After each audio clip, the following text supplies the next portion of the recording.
A day in my life nga taga Budol nga naabot sa Davao.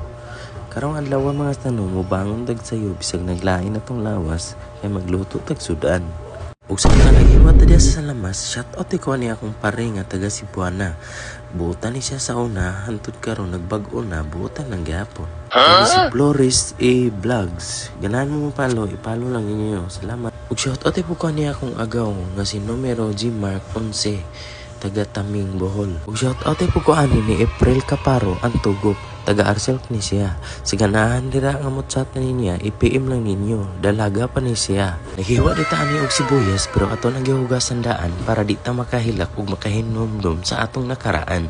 Dayon gisunod natong hiwa ang kamatis. Ayaw tis, sama sa imong gugma, sa una, perti katamis. Uno na to hiwa, kining sili.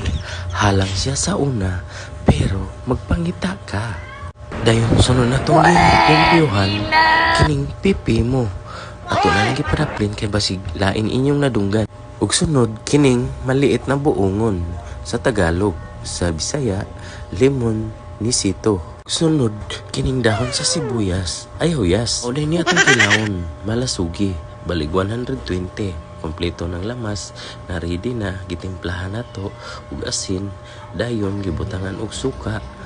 Unya, atong gikumos, mekos-mekos. Presko pa kayo ni siya, sama ka presko ni mo. Unya, atong gibutangan og limon ni sito, balig 3 ka buok, para I love you. Unya, atong gitimplahan. So mauna ni, natimplahan na. Sabay atong gihuwat, mga sano, sana, mga unata. Daghang salamat.